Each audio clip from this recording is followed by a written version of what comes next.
So I came across a very interesting comment on someone else's channel. The particular context for which this comment is made, series of comments, isn't really relevant, so just bear with me. Let me read it out. Faith Goldie would be correct for the same reason Karl Marx was proven wrong, and he predicted nothing.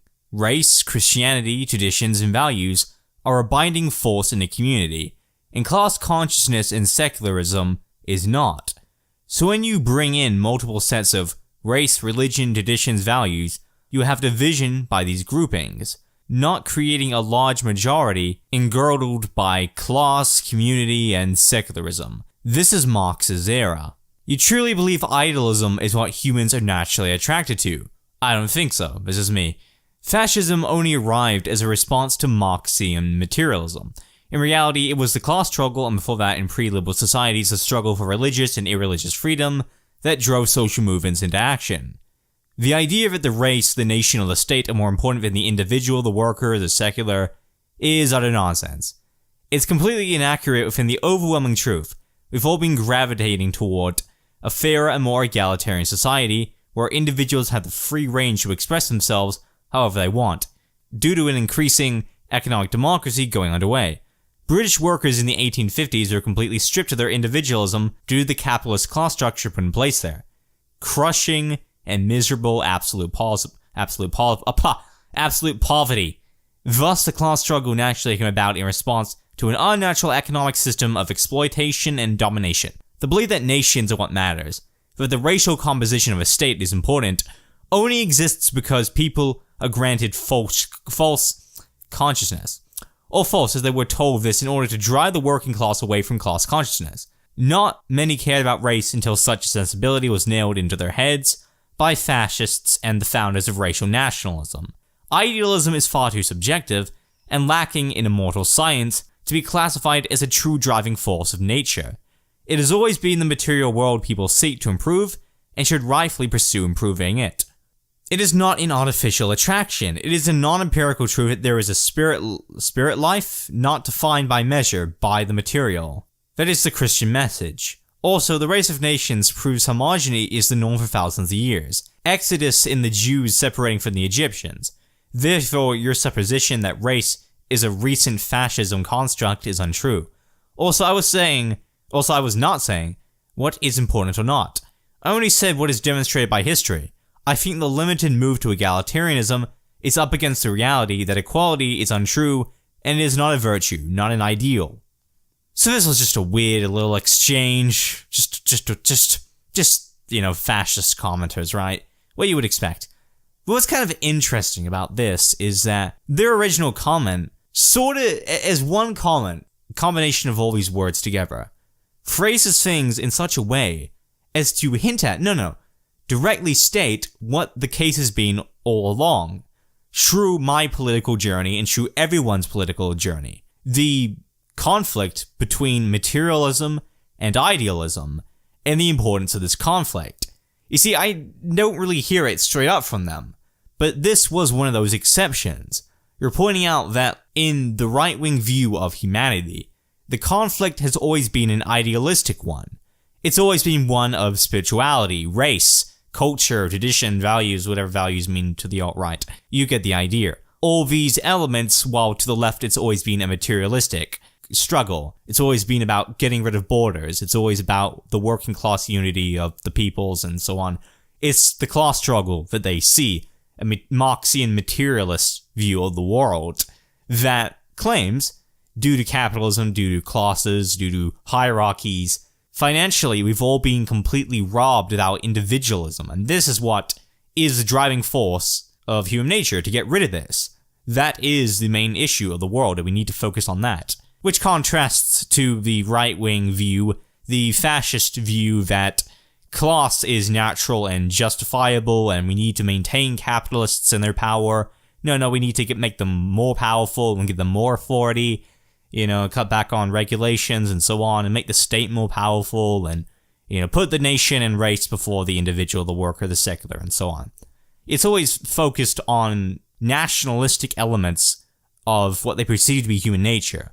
They think the driving force of everything that we do has to do with a kind of right-wing collectivism, homogeny, being of or relating to a certain race, a certain culture, or nation. And thus, it is an idealist idea, or set of ideas, that contributes to fascist philosophy. You might know about a certain somebody named Hegel. You see, Hegel was a player, okay? He was a top German philosopher who greatly helped develop idealism as a unique philosophy. So what is idealism, and why is Hegel so important? Well, Friedrich Hegel's work on idealism, this external set of beliefs, relates heavily to the work and influence of Karl Marx and of a certain other person, Giovanni Gentile. Idealism asserts that reality, or realities as humans can know it, is mentally constructed, or otherwise Jesus fucking Christ, could they explain this easier?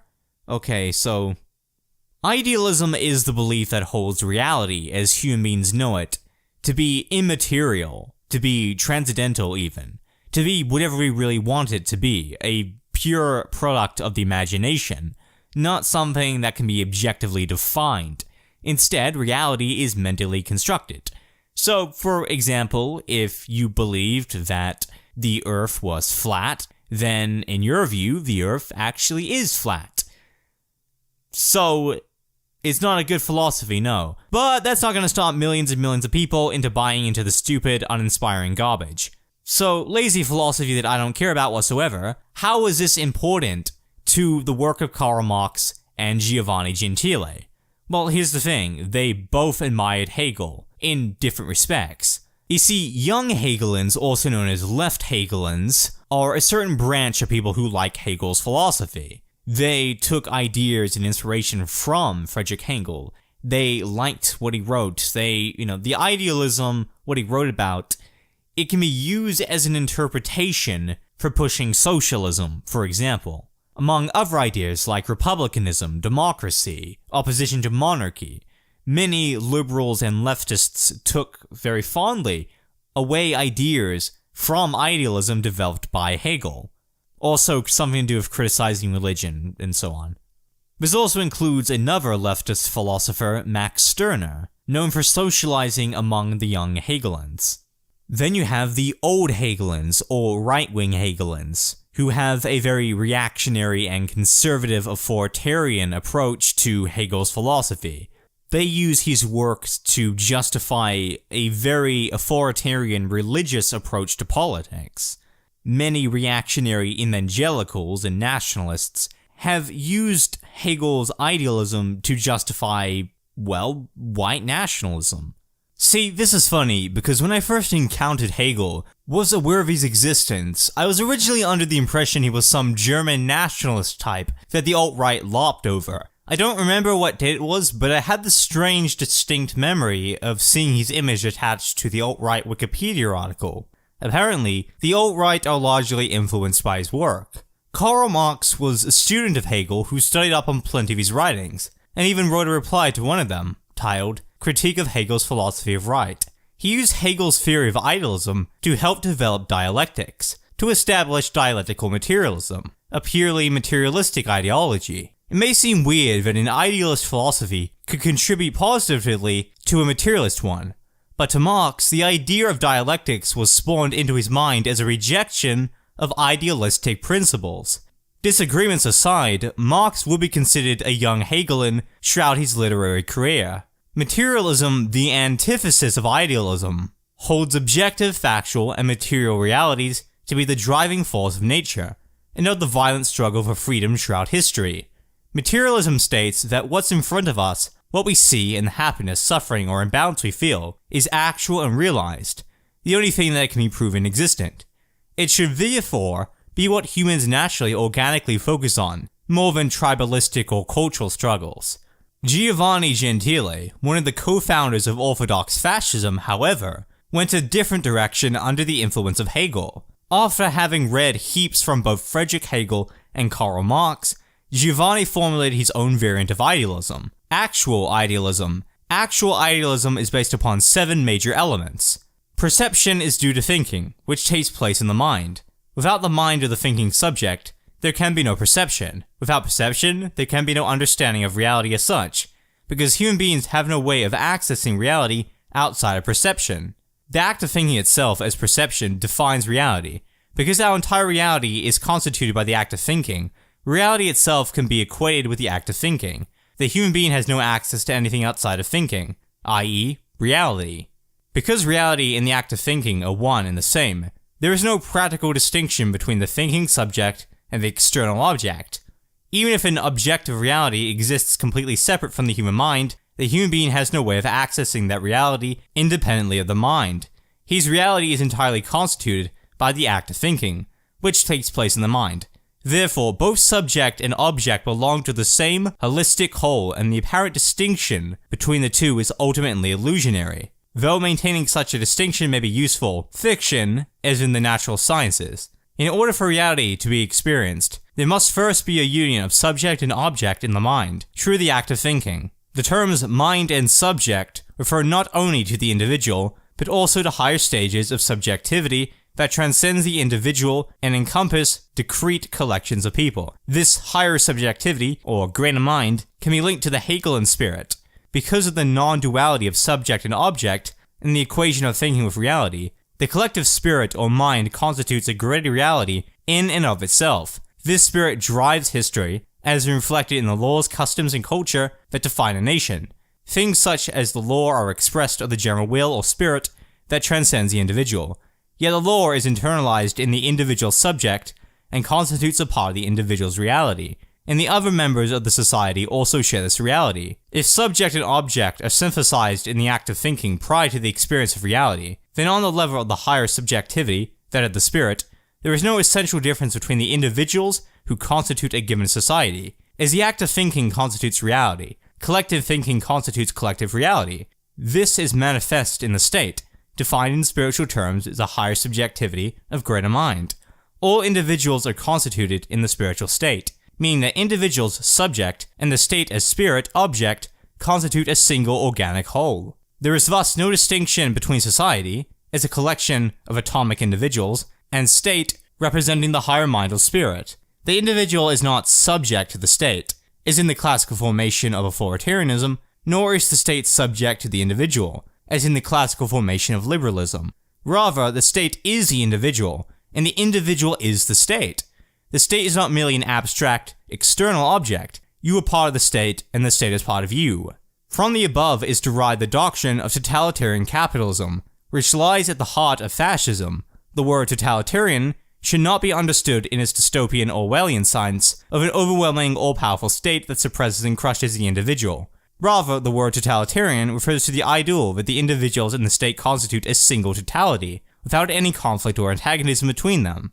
The means through which the totalitarian spiritual state is actualized in extreme capitalism, which means the incorporation of social bodies into the state, such that the state itself constitutes aggregate of society, and the aggregate of society constitutes the state. Both are part of one, single, holistic organism. The word corporation is derived from Latin corpus, meaning body. From crushing the individual, such a capitalist totalitarian state empowers the individual, just as the individual in any army is not crushed, but empowered by his inclusion into a larger collective regiment or division. To quote directly from Giovanni Gentile, the state does not just swallow the individual as liberal critics would have it, but the opposite is also true. For in this conception, the state is to will the individual himself in its universal and absolute aspect, and thus the individual swallows the state. To further quote from Giovanni Gentile from his 1922 book, The Theory of Mind as Pure Act, which is a lengthy reader of Giovanni's actual idealist philosophy. Berkeley in the beginning of the 18th century expressed very clearly the following concept. Reality is conceivable only insofar as the reality conceived is in relation to the activity which conceives it. And in that relation, it is not only a possible object of knowledge, it is a present and an actual one. To conceive a reality is to conceive, at the same time, and as one with it, the mind in which that reality is represented, and therefore the concept of a material reality is absurd. To Berkeley, it was evident that the concept of a corporal, external, material substance, that is, the concept of bodies existing generally outside the mind, is a self-contradictory concept, since we can only speak of things which are perceived, and in being perceived things are objects of consciousness, ideas. Berkeley, with his clear insight, remarked that there is surely nothing easier than to imagine trees in a park or books existing in a closet, and nobody being by to perceive them. But in such case, all that we do is to frame in our minds certain things, which we call books and trees, and at all the same time omit to frame the idea of anyone who may perceive them. It is not therefore really the case that no mind perceives them. The perceiver is the mind which imagines them. The first principles of human knowledge. The subjectivity of the real object, even when thought of outside every mind, is always mental. This is the point on which I desire to concentrate attention. The concept of the ideality of the real is a very difficult one to define exactly, and it did not in fact prevent Berkeley himself from conceiving a reality effectively independent of mind. Empirically, I am an individual, and as such in opposition not only to all material things, but equally to all the individuals to whom I assign a spiritual value, since all objects of experience, whatever their value, are not only distinct but separate from one another, in such a manner that each of them absolutely excludes from itself, by its own particularly, all the others. In the empirical domain, more problems arise entirely and precisely in the absolute opposition, in which the ego empirically conceived stands distinct from other persons. The idealist manner of viewing the world and the social issues that have sprouted in the past 200 years or so stems from a distaste for material outlooks and perceptions on economical, political, and systematic problems. Indeed, actual idealism seeks to establish a spiritual state, a state that would, often, be branded as religious, Christian, pagan, or in some esoteric form, theistic.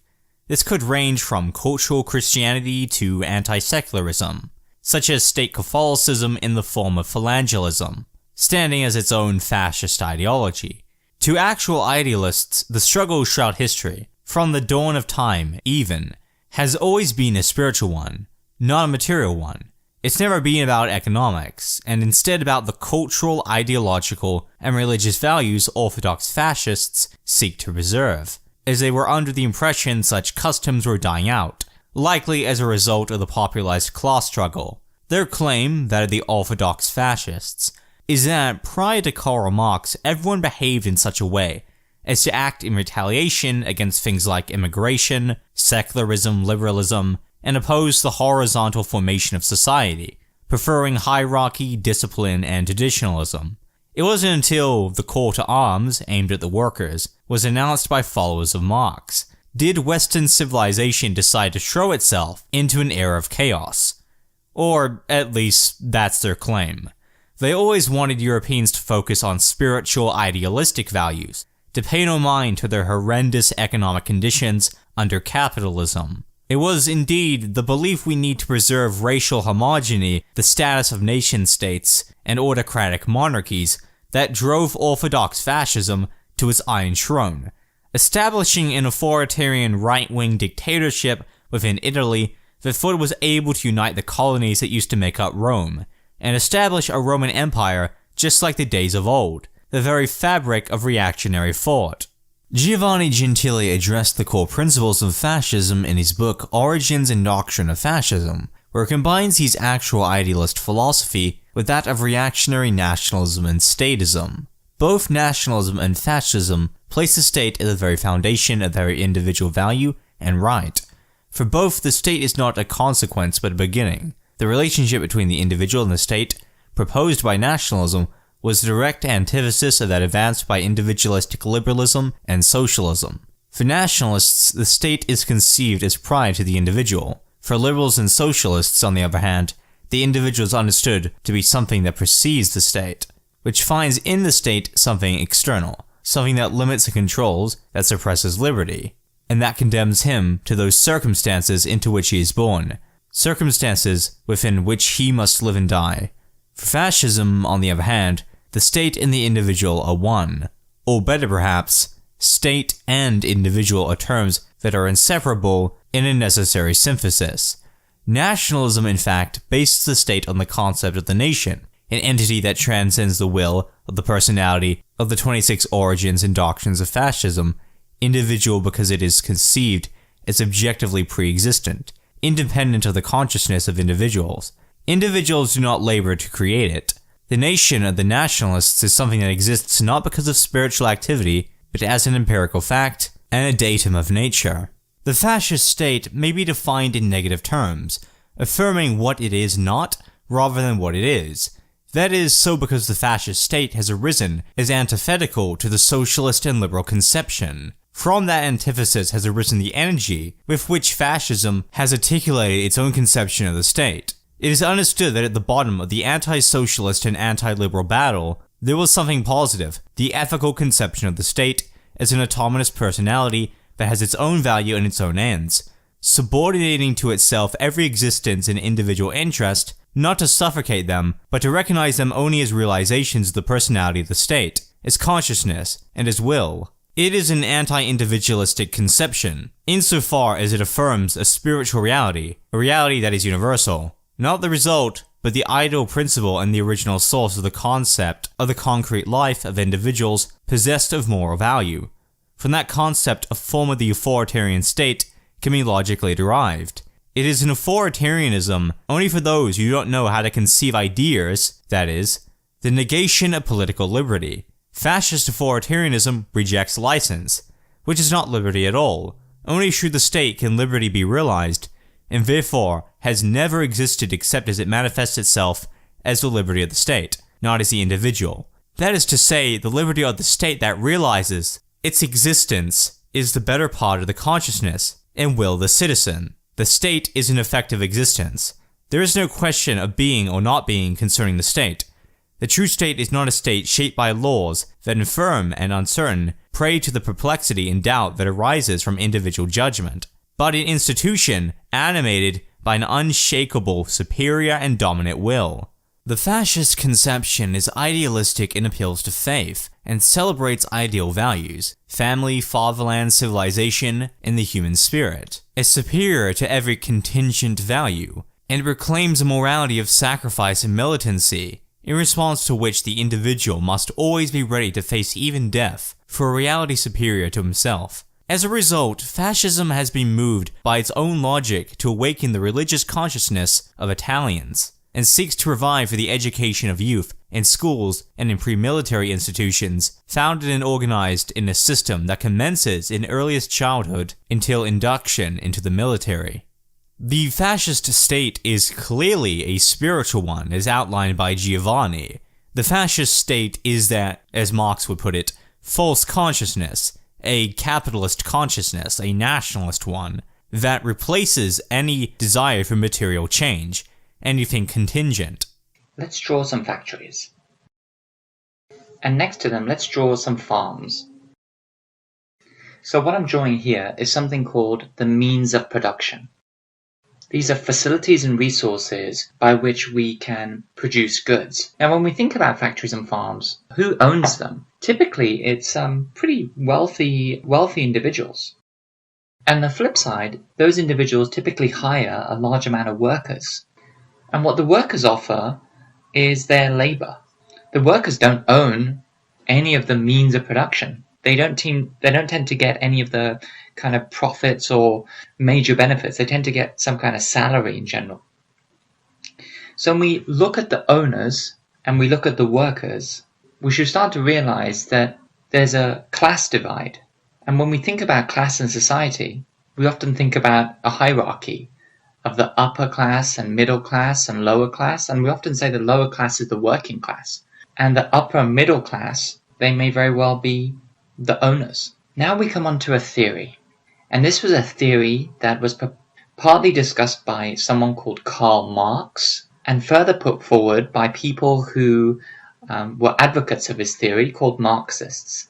And what this theory says is that these workers who are part of this working class, they don't realize that they're being exploited and oppressed by this capitalistic model of working, where the owners control the means of production and they get all the benefits and all the rewards. But what can happen is that these workers can develop something called class consciousness. And what that means is that they realize that as a class of society, that they have solidarity with one another against the owners, against the people who own the means of production, and that they must struggle to overcome this oppression and exploitation.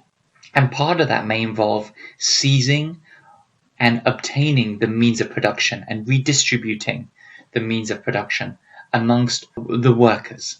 So in class consciousness, the workers seek to obtain the factories and the farms and take over the ownership. However, there's another part to this theory, and that part conflicts with class consciousness, and this is called false consciousness. And unlike class consciousness, when the workers start to see that their struggle is that they have solidarity with one another and that they're in a class struggle against the owners, in false consciousness, they're unable to see their alleged exploitation and oppression.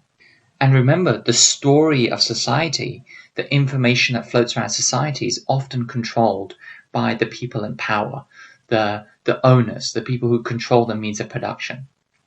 So through a lot of processes, they can install this false consciousness and promote it among the workers. So when we think about false consciousness, we see that the owners may be feeding a lot of information and controlling processes in society to the workers, and maybe giving them hope that one or two of them may potentially become owners in the future, whether that's true or not, and really promoting this false consciousness, making it much more difficult for the workers to unite and see their true levels of exploitation and oppression. So one of the things that we need to also focus on is this false consciousness and class consciousness is part of this Marxist theory, and there's many people who would obviously disagree with this, and some of the way that we're thinking about owners and workers in these models, they really refer to much more historic models of how society worked in regards to societies where farms and factories are dominant, which isn't necessarily the case in some of the more developed countries in the world today. Because fascism is inherently reactionary and wants to go back in time as opposed to progress, or keep things the same, or however it wants to do things, just as long as things do not move in a progressive direction, the state acts as the conscious for all individuals and their individual actions. Thus, they have to subordinate themselves to a set of institutions that govern them. Based upon idealist thought, the state is supposed to decide what is good for its governed people, as opposed to the civilians themselves deciding how to run their own lives. Thus, rulers are those who direct them in such a way down such a path as to see and view the perception that idealism claims cannot be realized by mere individuals. Higher values, spirituality, religiosity, nationalism, all these things, all these elements that fascism accepts and celebrates, are often opposed by the very individuals who are governed under a fascist state. So, these ruled people, they need to be directed in such a way as to fulfill the purpose a fascist state wants them to fulfill. That be it serving in the military against their consent, wage laboring for employers against their consent, or having to practice a religion against their consent. All completely involuntary. The fascist state thus acts as a pair of invisible eyes to see reality the way human beings normally do not perceive it. Idealism holds that what's real is only real because we conceive it. If we do not conceive it, thus it is not real. Do we conceive the state? Yes, we do. Therefore, the state is very much real. It's very much apparent, and it's always hovering over us, especially an authoritarian, centralized entity, that being a more autocratic state, as fascists would want it. The state acts and conceives for individuals it rules over. Thus, it knows what's best because it is able to see further than what the average person is willing to view. Because the average person is likely, especially at the time, apolitical in varying degrees. And if they have any political tendencies, a lot of them are material, a lot of them are very materialistic, and focused on the class struggle, and that goes against orthodox fascism. So the state's meant to think for you, but more specifically conceive reality for you. The state might as well be a philosophical science. In the March on Rome, the entire Italian ideal movement of the first 20 years of the century found its outlet. A reaction against the ideologies that in Italy were prevalent during the last 5 decades of the 19th century. And that took shape in the democratic, socialist, positivist, illuministic, and pseudo-rationalist conceptions of life in the world. What were the elements of this reaction? Idealist philosophy that exposed and overcame the materialism that was at the core of all these doctrines. The socialism to which fascism opposes itself is only one among many of the forms of the degeneration of democracy that typify modern political society. It represents only one of the forms against which fascism has opposed itself. Nor can it be said that socialism in its entirety has been the target of the violence of fascism. It is necessary to distinguish between socialism and socialism, in fact between idea and idea of the same socialist conception, in order to distinguish among them those that are inimical to fascism. It is well known that Hegelian syndicalism, out of which the thought and the political method of fascism emerged, conceived itself the genuine interpretation of Marxist communism. The dynamic conception of history, in which force as violence functions as an essential, is of unquestioned Marxist origin.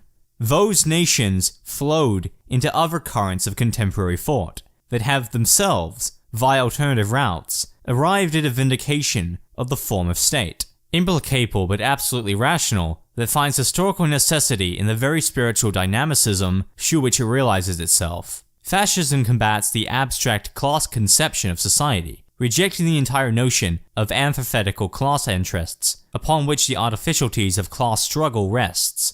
The concept has already been largely abandoned by theorists. Marxism succumbed to the criticism as quickly as it previously had been elevated by theorists. To the theoretical criticism, practical failure has been added with the advent of the Great War. In the circumstances of the Great War, individual societies were compelled to abandon all ideologies in order to adapt themselves to reality. They were forced to do so by the internal and irresistible logic of their own organic nature. The very needs of the war testify to the solidarity and intimate unity, both moral and economic, of the constitutive classes of the social and state organism.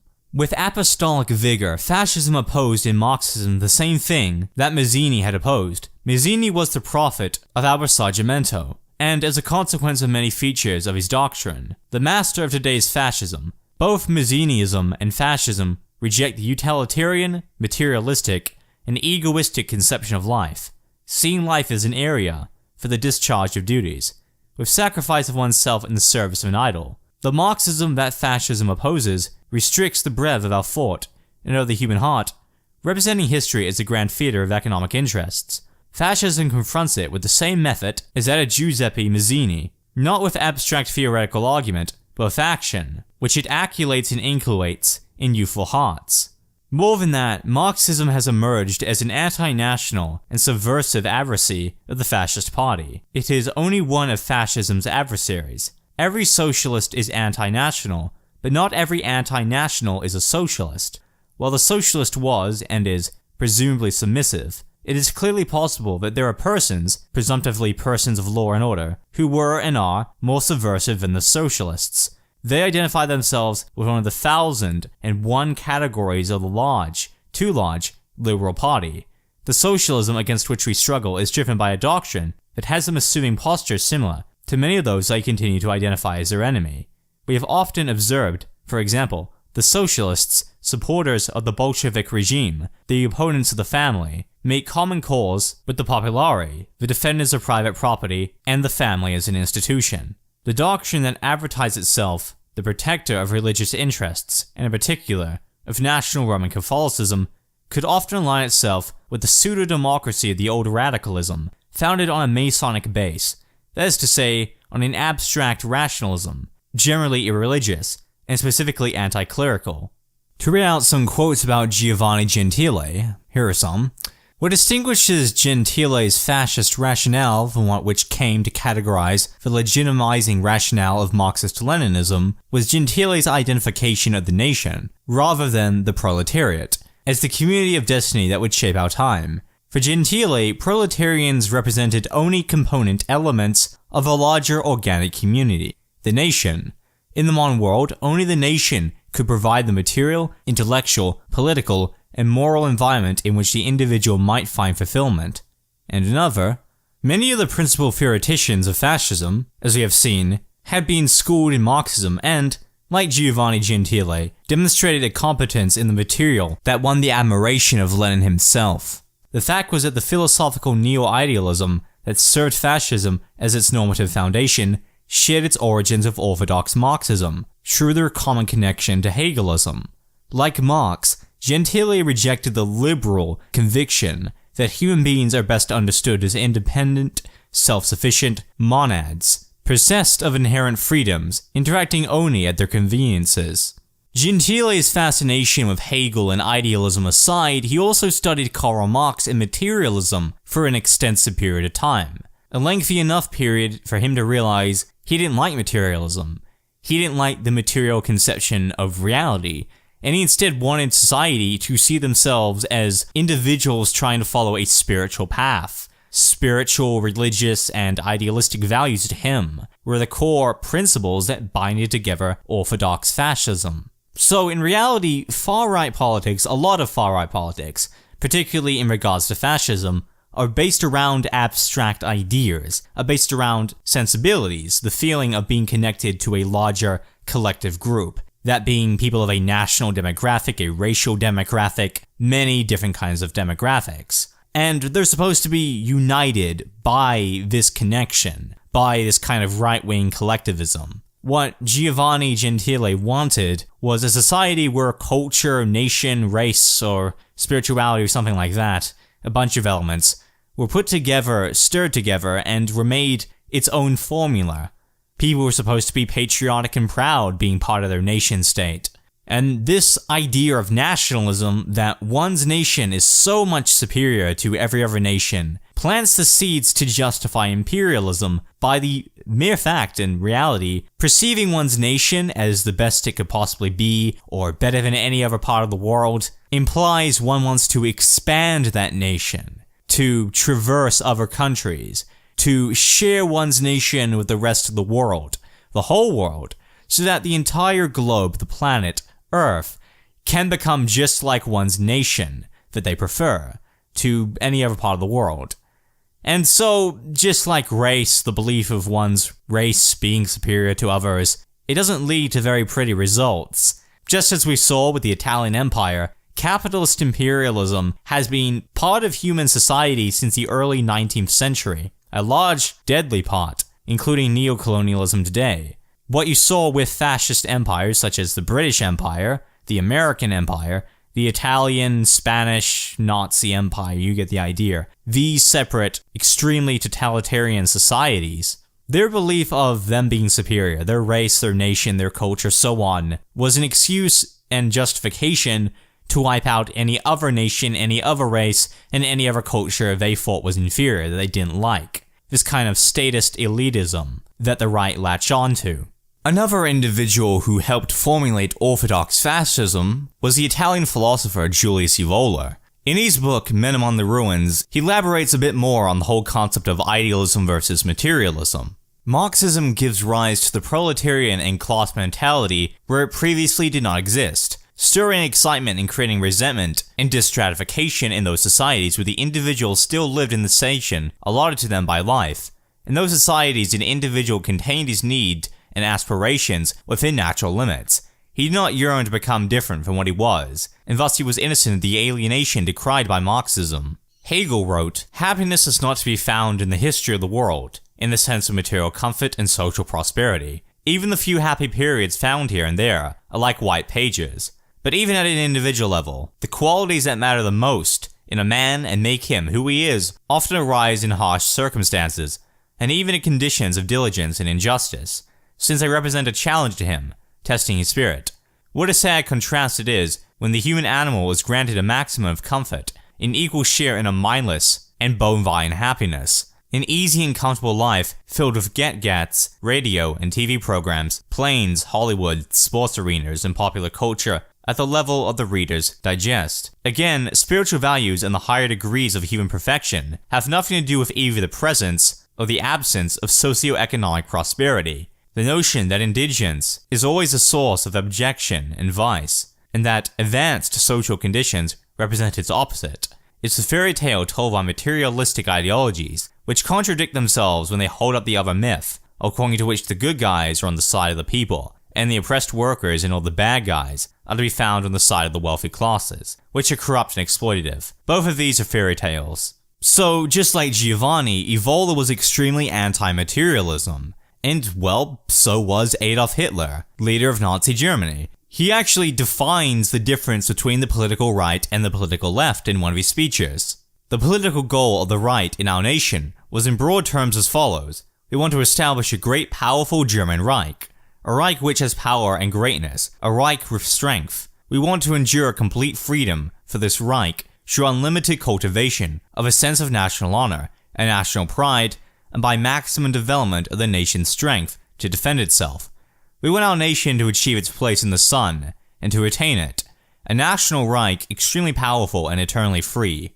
And then he went on to define the left. And the left? Its goal was the establishment of a worldwide collision of states within a proletarian form of government. That is to say, states which are completely free of militarism and of capitalism. And the establishment of a new world, built on the corpses of the downtrodden anti-socialist states. And here again, if you disregard all explanations and interpretations, and concern yourself purely with this bare truth, then, my friends on the left, you must admit that your real objective has also not been achieved. The world is more divided than ever before. What people call the League of Nations is a prophetic structure, as prophetic as probably our old German Reich before 1871. World history takes its course, ignoring this so-called League of Nations as if it did not exist. The states are arming themselves day after day. Militarism has not been abolished, and capitalism has not been abolished either, and has become instead the dominant world power. There's very much prevalent overtones of state paternalism in all this business relating to fascism, because the inherent ideology of fascism states that the consciousness of the state, which acts as something to conceive reality where regular citizens cannot or will not, is forcing the hand of its governed population to follow its rules undemocratically. It does so because in its conception of what's right and what's wrong, human beings, when left to their own devices and decisions and political group organizing or whatever it is, don't make the right decisions, don't put forth good actions, because apparently there's this lack of faith in humanity. When left to the naturalistic order of humanity, in fascism's view, this would allow humanity to devolve into chaos, essentially. The state is supposed to act, that is within a fascist society, as a spiritual entity to guide people in the right direction of their lives. Even if it's against their will, it's supposed to be for their better interest, to help everyone to fulfill their full strength and become part of a larger national identity. Thus, fascism is militantly opposed to liberalism due to its association with individualism, because the individual will be setting their own laws, their own rules. A state is a collective organization, and due to its collectivistic nature, organizes and controls whatever population lies within its geographical territory. Now, on Julius Evola's statement that there was no class consciousness until Karl Marx came along, objectively untrue. Not only does he not leave a citation for this, which by the way is a burden of proof fallacy, since he hasn't proven anything, it doesn't even make sense from a practical perspective. Firstly, communism has existed for thousands of years, that is, as a theoretical ideology. There were people advocating communism the moment markets began. And of course class consciousness existed prior to Karl Marx, he just helped speed up that class consciousness. People knew the conditions they lived under, the proletarians, they wage labored under, were absolutely terrible. With the birth of industrial capitalism following the Industrial Revolution, a time like 1850s Britain was absolutely poverty-stricken. It was heartbreaking, it was terrible. The average human being there, everywhere, knew of the working class oppression, knew of the oppression by the bourgeoisie, knew that the capitalist class that had emerged had put them in such an impoverished position, their lives would never be the same. During the agricultural age, anyone could find a good job and could live off of their earnings. When industrialization took place, and capitalism followed it, backed by an undemocratic state, to maintain the entire class structure, everyone was miserable. You didn't need somebody to write a book about it. They knew they were miserable, because they were incredibly poor, and they couldn't express their individualism when they were poor. They couldn't become artists, or become great novelists, or become any aspiration they had. They could not take passion in the work. Considering how much you work in your life, especially under capitalism, due to capitalism forcing you to work so many hours, makes up anywhere, in school and work altogether, make up anywhere from 1/3 to 1/4 of the average person's life. That's how much time you spend either in school or at work, wage laboring for someone else, learning for someone else. It's not an expression of your individualism, it's the expression of someone else's tyranny, someone's privatized tyranny, ruining and infecting your life.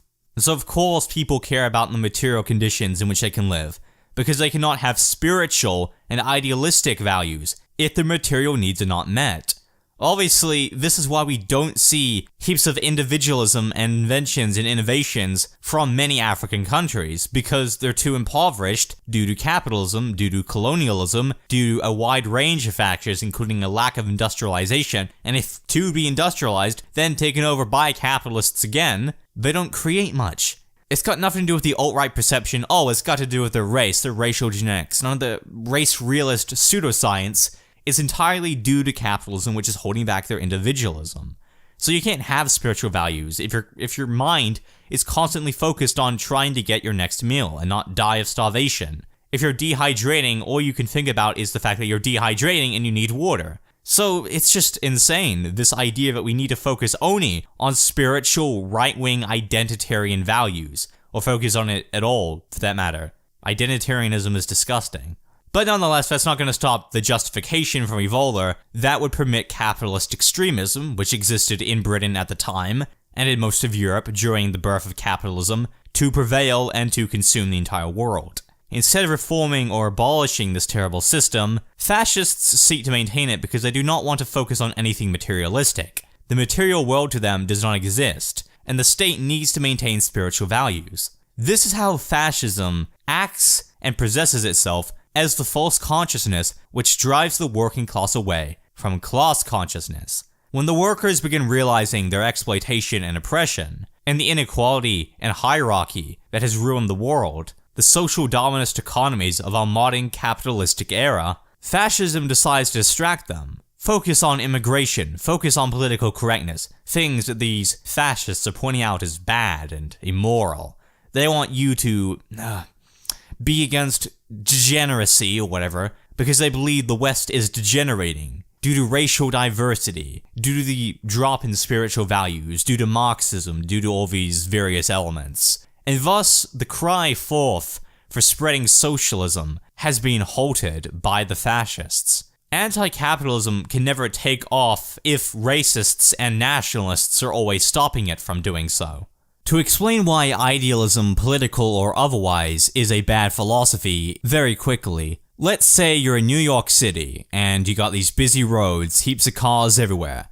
Now you realize that if you step onto the road, you start, traversing the roads, getting to your destination wherever you're walking, it would actually take far less time to do so. Because you now, if you do not go on the roads, have to wait for stop signs, you have to, wait through traffic. You have to wait for the cars to pass. You have to wait for your turn to walk. So, instead, just go on the roads. So instead, you decide to go on the roads, You can just walk through it all to your destination. It'll take less than half the time it would if you were to wait. However, you don't do that. Why don't you do that? Well, obviously because you'll be run over. There's heaps of cars driving around at a very fast pace. You don't want to die, do you? You'll get seriously injured. And of course, that's material reality alerting you, okay, you can be physically hurt here, don't do it. So you automatically halt yourself as a form of self-regulation. That's just human beings. That's how instinct kicking in. Idealism would hold that what you want to be the case is the case. It's what you conceive. So if someone conceives no cars driving on the roads, therefore it would make sense to just walk by, right? I mean, hey, conception is reality, so why not just walk all over the paths? Why not go on the roads? Why not go to your destination faster? It's not realistic, is what I'm saying. Idealism, in other words, is living in your imagination. It's wishful thinking. It's perceiving the world the way you want it to, as opposed to the way it is.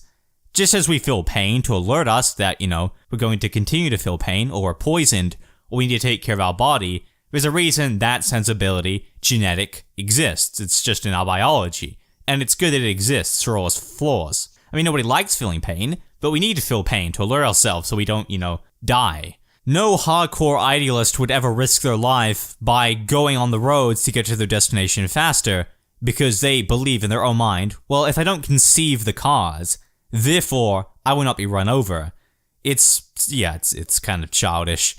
I don't think it's that deep of a philosophy despite people exploring it to such lengths. I don't know why Hegel is as popular as he is. Hey, I'm not hating on Hegel, I'm just saying I have no interest in idealism. So yeah, I'm a materialist, I guess. But materialism isn't necessarily Marxism, just because Marxism is a materialist philosophy. Also, to clarify, I'm not a Marxist, I'm an anarchist, not the same thing. But yes, I agree with Marx on pretty much everything, minus his views on the state, whole concept of a transitionary state and all that. Not a big fan.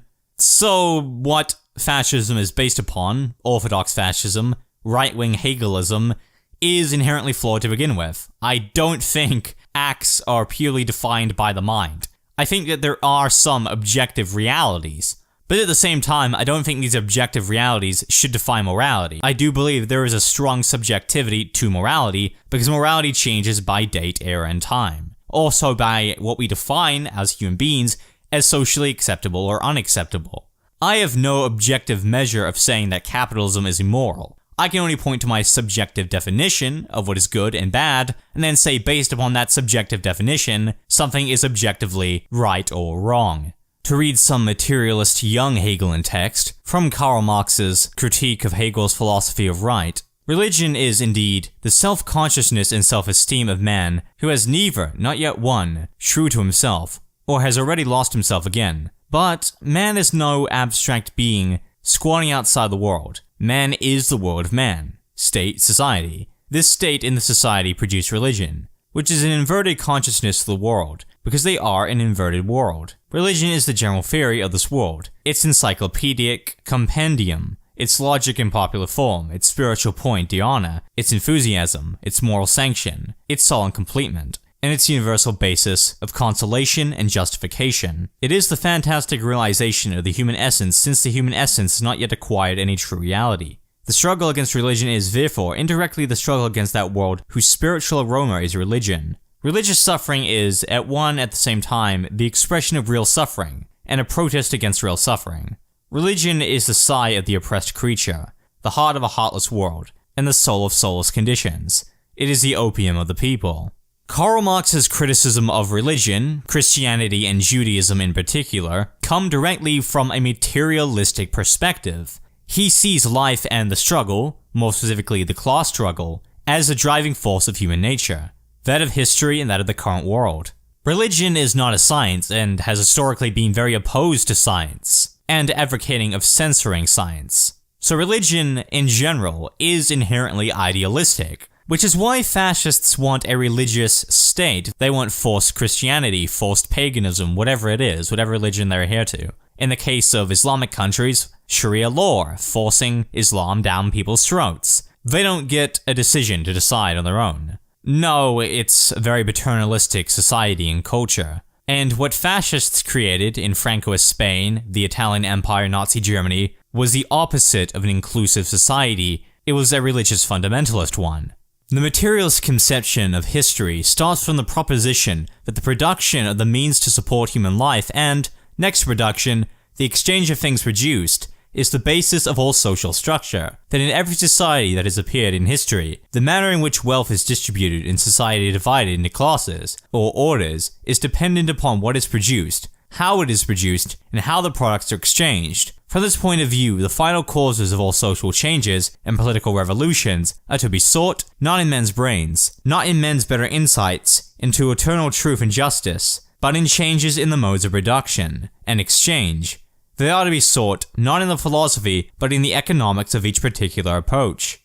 Friedrich Engels wrote in Socialism, Scientific and Utopian, outlining the basis of historical materialism. You know, it's kind of funny. The right are the kind of people to say, facts don't care about your feelings. But, ironically, idealism is based upon the opposite of reality, of material, objective facts. It's based upon wishful thinking, what one wants to conceive within reality, an emotional attachment, a right-wing collectivism to a people they perceive to be worth protecting, yet a complete and utter abandonment and disdain for everyone that is not like them. Their homogeneous idea of a good society. It's all based upon pseudoscience and sensibilities, right-wing politics. From banning stem cell research to religious fundamentalism which has no evidence that God exists, they don't add any, to outright creationism in the case of some reactionary creationists, denial of evolution, denial that transgender people are valid despite scientific evidence proving it as such, unsupported racial pseudoscience, but worst of all of these things, somehow even more disgusting and unfounded and baseless, is their support of capitalism, claiming that they know what they're talking about despite not knowing what they're talking about. That is truly the least objective thing about their ideology, their support of this system. Because their support of this system isn't based upon any facts, it's based upon a misunderstanding of the meaning of words, and also economics, and also history, and various things. Not all on the far right are idealists, but there is a strong, prevalent idealist right, that relating to fascism, and even within fascism, due to contemporary fascist ideologies, modern reactionaries tend to be less idealist. And even of orthodox fascists and far-right politicians, Julius Evola was one to criticize Benito Mussolini and his regime for not being spiritual and esoteric enough. There's a correlation between far-left politics and materialism, as in the case of far-right ideologies and idealism. However, one thing you might have noticed is that there's a serious absence of arguments from the right, from orthodox fascism, in justifying fascism itself. It's just taken as a presumption that you already agree with nationalism and right-wing identity politics. It's not argued that you should agree with these things, it's just stated.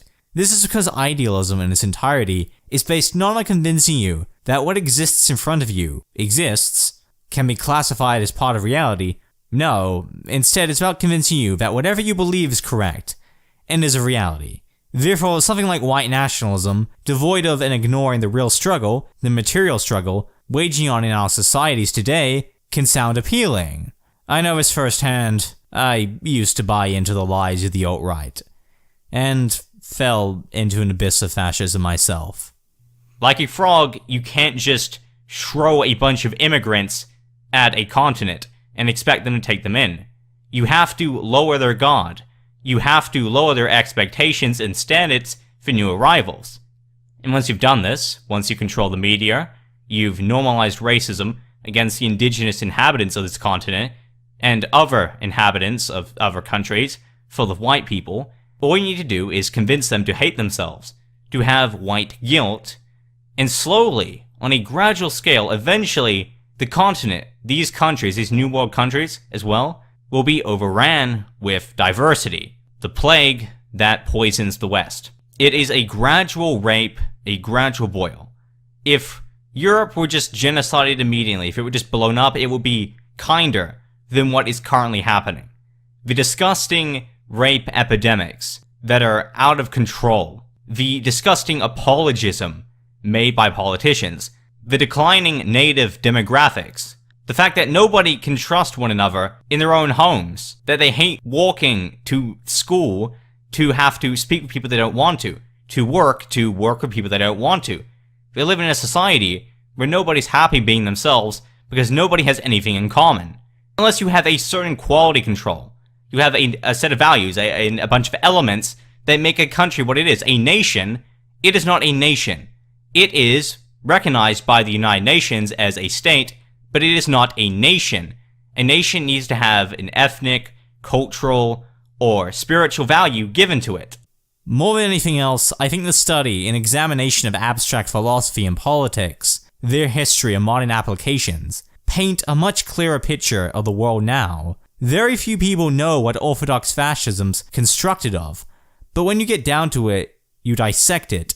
Actual idealism presents the fantasy of hiding real-world struggles, lopping at some reactionary nationalist cause to end one's troubles. White, alienated cisgender men, living in the West, are facing the troubles of capitalism and markets more than anything else. That's not even touching upon how horrible it must be for women and people of color and people with disabilities to face the horrors of capitalism and privatization. That's what's keeping them down, oppressed. They're unable to recognize their oppression because fascists play into the hands of capitalists, drawing them away from the truth, the class conflict that's been the driving force of nature since the birth of private property. Of course, certain far-left politics are intersectional. They're based upon intersectionality. So they're rather idealist. They focus on the troubles and systematic and social oppression that people of color, women, people with disabilities, immigrants, and so on face in our modern day. LGBT individuals, trans people, gay people, so on. They care about a wide range of individuals, vulnerable groups who are oppressed under fascist or at least right-wing authoritarian states. I just think it's incredibly interesting seeing that the major philosophies today that exist and have formed entire societies on the back of their ideas, Marxism and fascism, are polar opposites not because one rejects capitalism, Marxism, and the other accepts capitalism, fascism, but what they're rooted in inherently is one believing reality is material and the other forming a state based on conception.